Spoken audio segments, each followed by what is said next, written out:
Hai teman-teman semua, welcome back barengan lagi sama Octavianus Filemon. Dan kali ini kita ada di episode yang ketiga. Hari ini lagi ada di mana? Pasti kalian semua penasaran. Dan hari ini aku bakal ngobrol sama Director of Pakuwon Group yang ada di Surabaya. Belasan tahun, hidup di mall, mengerjakan banyak hal. Kita akan tanya-tanya bagaimana pendapatnya dan kita akan belajar bersama hari ini. Kira-kira ilmu apa aja yang bisa didapatkan? Aku juga udah gak sabar buat belajar bareng. Yuk langsung aja kita temuin Pak Sutandi. Baik, sekarang saya sudah berada bersama dengan Bapak Sutandi Purnomo Sidi. Selamat sore Bapak. Selamat sore. Bagaimana kabarnya hari ini? Baik. Selalu baik. Selalu baik. Pak Sutandi ini merupakan Director dari Pakuwon Group, khususnya wilayah di Surabaya. Betul. Begitu ya Pak ya? Kalau boleh diceritakan Pak Sutandi sudah berapa lama bergabung bersama Pakuwon Group? Saya 2002. Saya bergabung dengan Pakuwon Group, berarti sudah 18 tahun sekarang ya. 18 tahun. 18 tahun. Boleh diceritakan nggak itu Pak perjalanannya dari awal hingga sekarang menjadi Director of Pakuwon Group itu bagaimana Pak? Baik, jadi awalnya tahun 2002 saya dari Jakarta. Saya pindah ke Surabaya. Asalnya karena Jakarta Pak? Ya. Saya asal Jakarta. Saya waktu itu kerja di Mall Kelapa Gading. Mall Kelapa Gading di PT Pak Sumarekon Agung. Terus kemudian saya diajak oleh Pakuwon, saya bergabung di Surabaya tahun 2002. Pada saat itu sebagai GM di Tunjungan Plaza. Tunjungan Plaza, terus kemudian 2003 mempersiapkan pembukaan PTC. Pakuwon Trade Center waktu itu, terus 2004 pembukaan Super Mall Pakuwon Indah. Oke, berarti pertama PTC 2003 itu? 2003. Super Mall-nya 2004. Ya, jadi kemudian dari sana terus berkembang sehingga waktu itu saya bergabung pada saat TP itu masih TP 4 pembukaan Soko. Terus kemudian dari situ berjalan waktu, ada TP 5, ada TP 6. Kemudian ada Royal Plaza, kemudian East Coast Mall. Yang setelah ini akan ditambah lebih luas lagi. Akan diperluas lagi. Jadi setelah Pakuwon kemarin City Mall ya Pak ya namanya ya. Pakuwon City Mall. Kita rubah East Coast Mall jadi Pakuwon City Mall. Dan TP sendiri sudah sampai TP 6. Terus kemudian kalau kita bicara Pakuwon Mall sekarang sudah berevolusi menjadi mall yang terbesar se-Indonesia. Mall terbesar se-Indonesia. Dengan luas net leasable areanya mencapai 190.000 meter. 190.000 meter. Ya. Dan berarti kalau ngomong tentang mall di Surabaya Pak Sutandi menangani 4 mall ya Pak? 5 sebetulnya. 5, ya? Jadi Pakuwon Mall, Pakuwon Trade Center, kemudian Tunjungan Plaza. Ada Royal Plaza dan East Coast Mall atau yang namanya nanti Pakuwon City Mall. Berarti PTC dan Pakuwon Mall ini manajemennya berbeda begitu ya? Terpisah, karena sebetulnya kalau PTC itu adalah strata title mall. Ya, kalau Pakuwon Mall sendiri adalah lease mall. Jadi dua yang berbeda. Kalau PTC itu dihandle oleh perhimpunan pemilik dan penghuni, gitu, asosiasi. Ya. Nah, kalau peran Pak Sutandi sendiri sebagai director gitu. Jadi apa, Pak? Kalau saya sekarang dipercaya menjadi direktur marketing, selain khususnya membawai komersial yaitu mall-mall tadi, ya di mana GM nanti report kepada kami. Terus juga saat ini termasuk di marketing untuk housing maupun high rise. Berarti properti seperti perumahan, kemudian apartemen gitu ya Pak ya, seperti salah satunya yang sekarang kita ada di Laris. Ada di sini ya, di Laris ya. Berarti kesibukannya setiap hari seperti apa Pak Sutandi? Kalau saya lihat kan Pak Sutandi ini setiap harinya dari mall satu ke mall yang lain, kemudian kayaknya kehidupannya setiap sebetulnya hari kita terus ya Pak. Teamworknya sangat kuat. Jadi memang kita kalau bicara struktur organisasi itu kita sebenarnya banyak, masing-masing mall ini ada GM-nya. Nah, GM adalah seorang penanggung jawab untuk operasional mall itu secara keseluruhan. Termasuk sampai bottom line adalah tanggung jawab GM. Nah, kita tugasnya adalah memberikan direction, memberikan arahan, kita harus bagaimana, kita harus satu visinya ini kemana, arahnya kemana, itu yang kita berikan. Sehingga ada satu keseragaman visi antar GM ini dan itu memudahkan kita untuk mencapai tujuan secara bersama gitu. nggak pusing itu Pak, tiap hari punya banyak mall properti. Kita nggak pusing lah, kita harus enjoy. Gitu, harus enjoy ya menjalani semuanya ya. Oke, Pak Sutandi, belasan tahun nih ya. Tadi Bapak bilang 18 tahun ya Pak ya. 18 tahun bekerja di mall, setiap harinya di mall, apa nggak pernah bosan Pak Sutandi? Ternyata enggak tuh. Ternyata nggak, enjoy ya Pak ya. Enjoy. Itu yang bikin awet muda kayaknya Bapak ya. Tiap hari kafe, nongkrong kayak gitu, tapi sambil bekerja gitu kan Pak.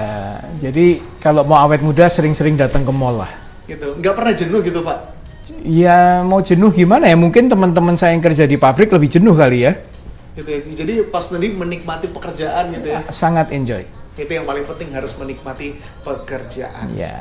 Oke, sekarang kita akan lanjut ngobrol-ngobrol lebih dalam sama Pak Sutandi. Dan sekarang lagi ada di kantornya ya. Iya. Kantor Pak Sutandi tiap hari menghabiskan waktu di sini. Kantornya berantakan. Tapi meskipun berantakan Pak, saya bisa lihat banyak capture momen-momen bersama dengan ada mulai dari Pak Presiden, SBY, Pak Jokowi. Ini kantor khas orang marketing. Oh gitu ya. Kalau kantor orang marketing itu nggak ada yang rapi. Nah, sekarang saya mau tanya ke Pak Sutandi. Ya. Kan Pakuwon Mall yang tempat sekarang kita lagi ada di sini ini disebut sebagai mall terbesar se-Indonesia.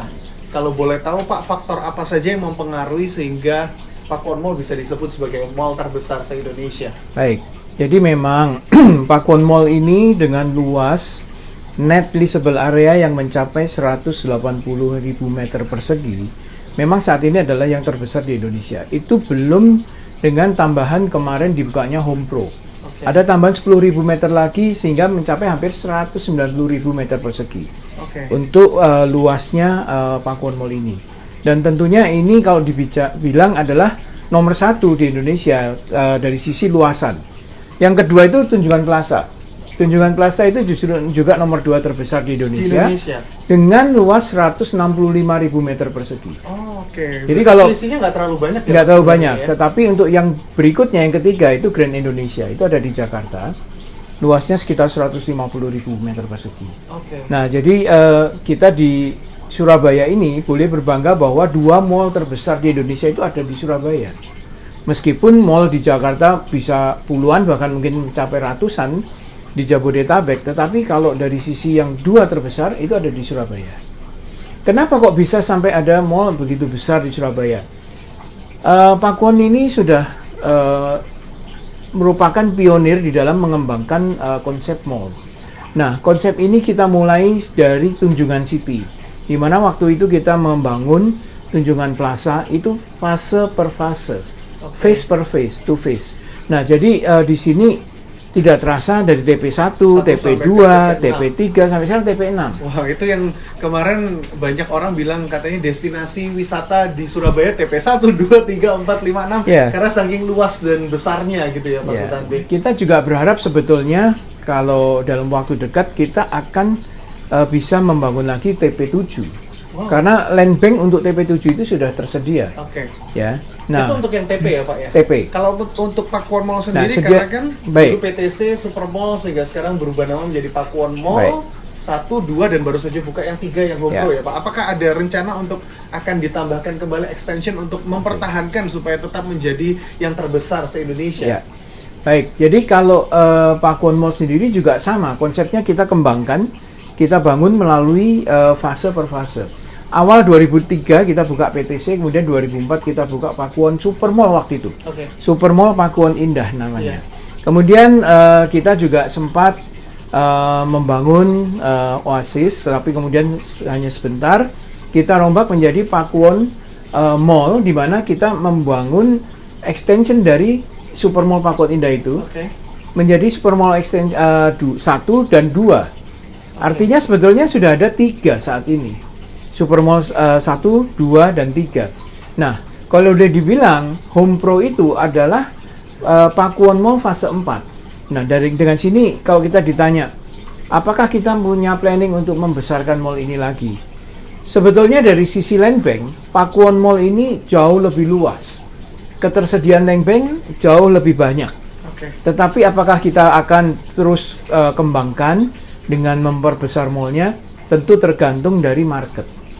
Ya, kita akan melihat potensi market itu sendiri. Tapi kalau dilihat dari segi tanahnya, luasnya masih sangat memungkinkan dan bisa untuk di-extension. Hanya nanti melihat kapan waktu yang tepat, melihat bagaimana market yang ada khususnya di kota Surabaya begitu ya. Nah, mungkin Pak Sutadi dari tadi kita sudah cukup banyak berbicara tentang seperti apa Pakuwon Mall, seperti apa Tunjungan Plaza. Tapi mungkin ada yang tidak tahu, yang nonton ini mungkin Pak Sutadi boleh dong informasikan kira-kira apa sih teori atau konsep mendasar yang membedakan antara mall dan plaza. Jadi kita ambil contoh langsung Pakuwon Mall dan Tunjungan Plaza gitu ya Pak. Baik, jadi sebetulnya kalau ditanya apa bedanya mall dan plaza, secara kasat mata itu tidak ada perbedaan sama sekali. Tidak ada perbedaan, hanya penyebutan antara mau disebut plaza atau mall. Mungkin awalnya semua pusat perbelanjaan itu memakai nama plaza. Ingat awal-awal dulu ada Hayam Wuruk Plaza, Gajah Mada Plaza. Kemudian muncul juga nama Pondok Indah Mall. Ya, itu awal-awalnya. Tetapi konsep apa yang membedakan sama sekali tidak ada. Kalau kita lihat Tunjungan Plaza dengan Pakuwon Mall, tenannya sama kok, isinya sama kok, luasnya nggak beda gitu kan. Mungkin kalau awal-awal dulu yang namanya plaza itu konsepnya lebih kecil gitu kan. Dan lebih tinggi ya Pak, kalau nggak salah lantai-lantai. Enggak juga, kalau dibilang lebih tinggi, lebih ini, plaza itu kalau awalnya lebih dari ukurannya yang nggak terlalu besar, sehingga dia sebutnya plaza. Terus kemudian kalau ini kita bisa melihat mall itu mengembangkan lebih luas, lebih besar. Nah itu kemudian ke arah mall, tapi secara harfiah nggak ada perbedaan. Kalau berdasarkan pengalaman dari Pak Sutadi sendiri sudah lama di mall, kira-kira apa sih Pak yang membedakan market yang dulu, di era yang dulu sama yang di era yang sekarang gitu, menurut pengalaman Bapak pribadi? Baik, kalau bicara dari sisi market, sebetulnya saat ini market itu sudah sangat berubah. Oleh karena itu kalau kita mau melihat retailer yang bisa sukses mengikuti perubahan zaman, itu adalah retailer yang bisa bertahan sampai sekarang. Kalau kita ambil contoh, market sekarang boleh dibilang market milenial. Anak-anak milenial sekarang anak-anak yang seperti apa sih? Anak-anak yang sukanya gadgetan, ya kan? Pakai semuanya mau serba instan, serba gampang, serba mudah. Browsing dulu kalau perlu, datang ke mall tinggal nanti ketemu teman, ngobrol-ngobrol sambil belanja. Ini adalah market yang sangat berbeda dengan kalau kita melihat 10 atau 20 tahun yang lalu, di mana orang ke mall itu lebih dari sisi segmen usia pun itu juga segmen usia yang berbeda. Nah, kalau kita bicara sekarang beberapa contoh, beberapa retailer yang sukses menjalankan bisnis di online, secara online, sekarang ini adalah retailer yang bisa masuk ke offline, ke mall, dan masih mendapatkan customer yang cukup signifikan. Kenapa? Karena followernya sudah banyak. Ya kan, begitu dia buka offline ini semua datang gitu. Ibaratnya sudah punya customer. Betul. Gitu ya, jadi kalau sekarang kita lihat Berry Benka, kemudian ada Fondi, ada kemudian Headquarter. Ini semua marketnya adalah market online. Ya kalau kita lihat sekarang, kalau nggak salah semua anak kan berasal dari bazar ya Pak ya. Betul, dari bazar. Kemudian ditarik menjadi store namanya Headline. Ya, Headline. Nah kalau dari segi tenan sendiri Pak, ini apakah ada persentase pembagian misalkan di Pakuwon Mall dan Tunjungan Plaza, berapa persen untuk F&B, berapa persen untuk produk, berapa persen untuk jasa, jadi supaya setiap customer, setiap pengunjung yang datang itu merasa semuanya itu ada lengkap gitu Pak. Jadi sebetulnya kalau komposisi di dalam satu mall itu memang tidak ada satu aturan baku. Tetapi kalau kita bicara 10 tahun yang lalu, yang sangat berkembang signifikan adalah F&B. Kalau kita bicara 10 tahun yang lalu, mungkin F&B itu di dalam mall hanya 10% komposisinya. Dikit sekali ya itu Pak? Dikit sekali. Kalau sekarang kita melihat F&B bisa mencapai 30%. Kenapa? Karena F&B adalah bisnis yang begitu mudah berkembang. Begitu orang kalau mau mulai satu bisnis, F&B ini lebih menjadi tujuan karena mudah didapat. Lebih contohnya. Mudah untuk inovasinya gitu mungkin ya Pak? Bukan. Menu atau gimana? Perkembangannya sendiri yang luar biasa pesat, bisnis franchise juga berkembang dan sangat pesat. Sehingga banyak orang-orang yang mengambil waralaba, buka, itu lebih mudah mereka bisa buka. Karena sudah ada sistem yang diterapkan. Nah, itulah kalau kita lihat perkembangan yang paling signifikan di sana. Fashion tetap mendominasi.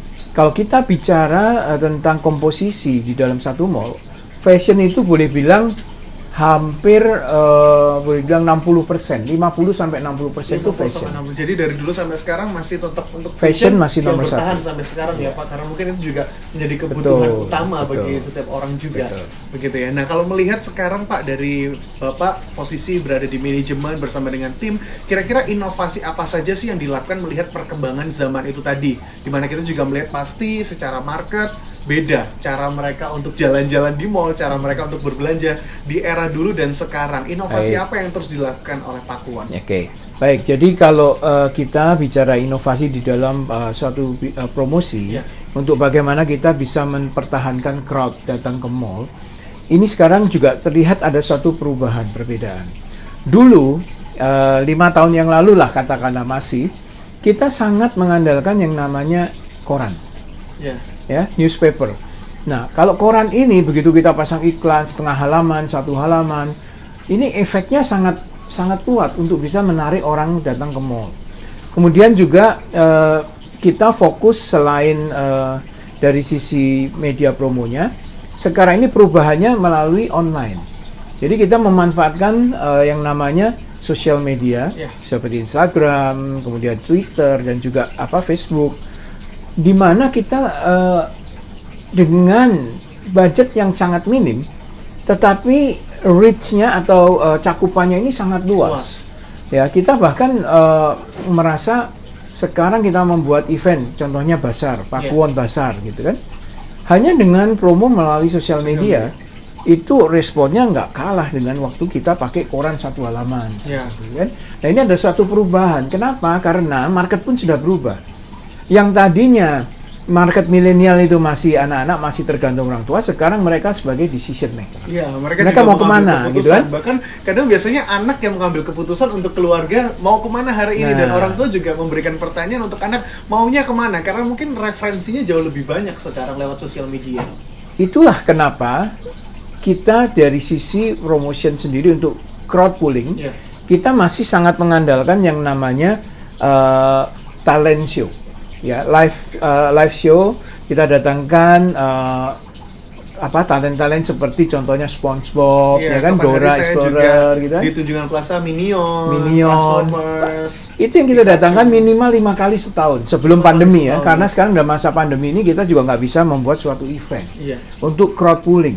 Tetapi pada saatnya nanti kita bisa kembali, kita masih meyakini bahwa market toddler atau anak-anak itu adalah market yang sangat kuat. Kenapa? Sekarang orang mau ke mall bukan tergantung orang tuanya, tergantung anaknya mau kemana. Iya, betul. Nah, ini yang kita juga mulai dari masa yang masih anak-anak ini, kita sudah brainstorming terus, ya kan, brainwash terus supaya ingatnya kalau mau ke mall jalan-jalan lihat apa? Lihat Minion, lihat SpongeBob ada di mana? Pakuwon Mall, ada Tunjungan Plaza, ini yang kita lakukan. Jadi salah satunya dengan mengadakan event itu juga menarik untuk para pengunjung untuk terus datang. Jadi itu adalah salah satu inovasi yang dilakukan juga, selain memilih media yang tepat, tadi mengikuti perkembangan zaman, tapi juga terus secara aktif mengadakan kegiatan-kegiatan yang bisa menarik customer untuk datang. Oke. Jujur saya pribadi adalah orang yang sangat suka ke mall, salah satunya di Pakuwon Mall, kalau enggak di Tunjungan Plaza, Pak. Jadi dalam seminggu itu nggak kehitung berapa kali gitu. Kayaknya pas tadi juga ya. Saya hampir setiap hari tanpa absen. Tanpa absen. Bahkan Senin sampai Sabtu Minggu pun saya ke mall. Memang kerjanya di mall kan. Karena bekerjanya di mall dan kadang juga. Dan memang kita perlu kalau Sabtu Minggu weekend itu kita perlu ke mall. Kenapa? Karena kita harus melihat situasi pada saat mall itu sendiri peak. Dan mall itu peaknya adalah di weekend. Oke. Nah, itu benar-benar angkanya lagi tinggi banget gitu. Jadi pengunjungnya pada saat kondisi puncak, kemudian juga keramaiannya, ya kan, transaksi tenennya, puncak itu ada di weekend. Itu sampai berapa Pak biasanya kalau boleh tahu? Kalau mall seperti di Pakuwon Mall ini bisa double. Antara weekday dan weekend itu bisa double. Tapi kalau di Tunjungan Plaza karena ada di pusat kota, perbedaannya mungkin sekitar 20%, 30% antara weekend dan weekday. Kenapa? Karena orang-orang dari office pada saat weekday banyak yang datang ke mall juga. Nah, kalau weekend selain orang-orang dari Surabaya tapi juga luar kota, ini datang ke mall itu sendiri. Gitu. Trafficnya biasanya dilihat dari apa Pak? Dari cek log waktu lobby masuk atau dari No, parkiran sebetulnya juga? traffic itu kita monitor dari jumlah mobil masuk. Oke, dari Akan jumlah mobil parkir maupun yang drop out. Oke. Dan di samping itu kita juga bisa monitor jumlah pengunjung pakai Grab. Oh, oke. Itu cukup signifikan karena kenapa? Kayak Tunjungan Plaza 1 bulan itu bisa sampai 86.000 mobil. Wow, dalam 1 bulan. Dalam Pak? 1 bulan Grab masuk ke TP itu 86.000. 86.000 dan bisa jadi dalam satu mobil kan banyak orang ya Bisa Pak? 3-4 Satu, orang ya. gitu kan? Gitu, Ya. dari drivernya, kemudian penumpangnya dan lain sebagainya. Oke, nah kalau ngomong tentang pandemi sekarang Pak Sutandi ya, Ya. bagaimana pandangan Pak Sutandi bersama dengan manajemen menyikapi dari pandemi yang terjadi ini? Apakah ini sangat berpengaruh, berdampak besar bagi industri yang ada di mall? Boleh dong Pak diceritakan ke kita? Ya, kalau kita bicara tentang pandemi ini, saya rasa ini menghantam seluruh segmen bisnis yang ada ya. Termasuk kalau kita bicara salah satu yang paling terkena adalah retail. Oke. Kenapa? Orang takut ke tempat keramaian. Iya. Jadi saat ini kalau dibicarakan setelah keluar dari masa PSBB, tingkat keramaian orang masuk ke mall itu masih kembali hanya sampai 40%, 50% maksimal. Dan kalau kita bicara pada saat peaknya di bulan April Mei, itu bahkan hanya tersisa 20% pengunjungnya itu. 20%. Hanya sisa 20%, bisa dibayangkan. Bisa dibayangkan betapa suffernya toko-toko yang ada di mall.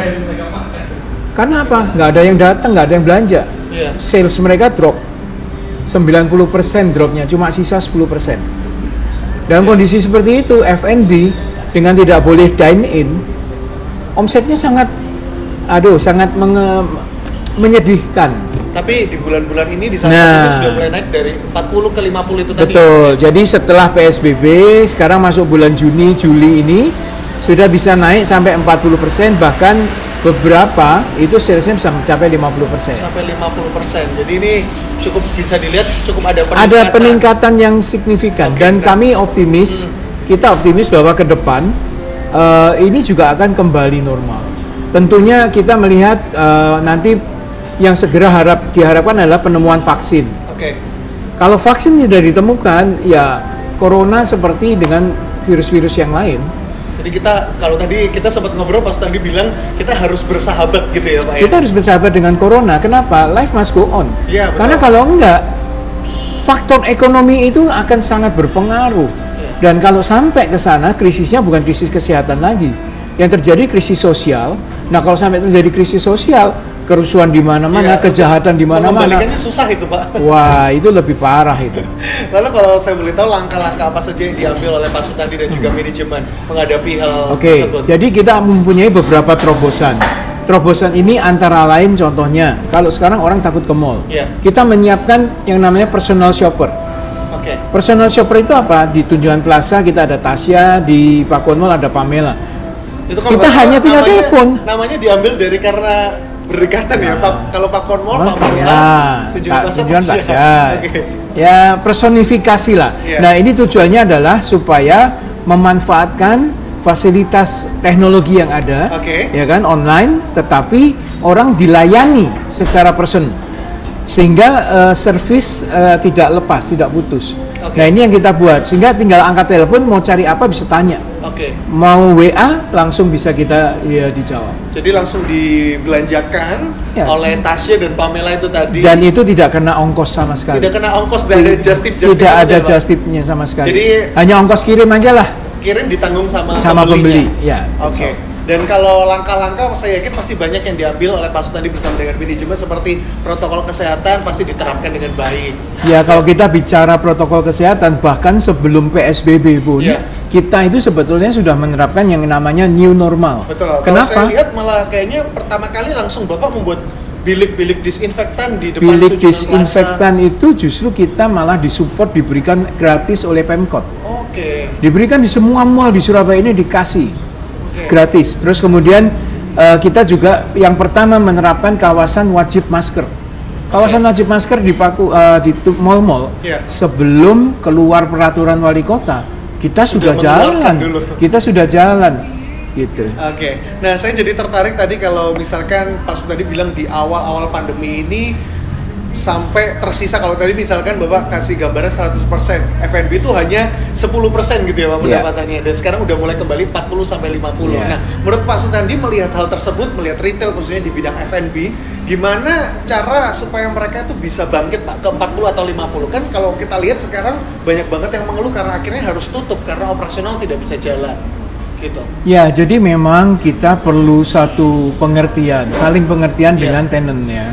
Karena kita tahu bahwa masa ini adalah masa yang sangat sulit buat tenant. Tentunya pada saat seperti bulan kemarin, April, Mei, Juni, kita juga memberikan kemudahan yang begitu banyak.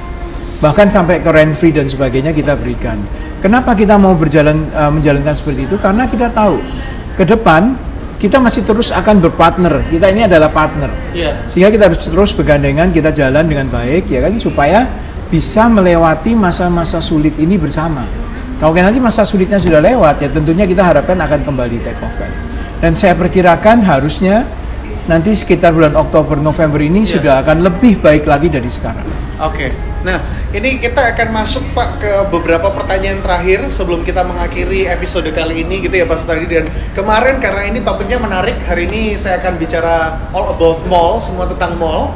Dan saya kemarin sempat buka open polling gitu untuk mereka yang ingin bertanya di Instagram. Boleh. Dan ini ada 3 pertanyaan yang menurut saya menarik ya Pak untuk saya bacakan.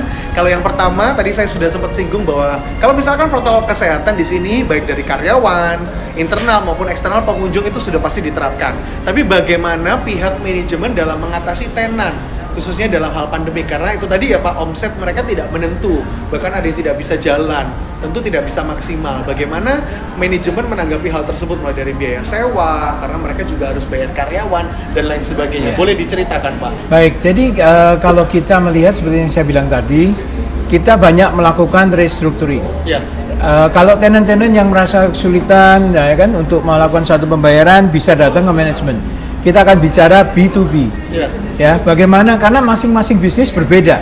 Contohnya Hypermart.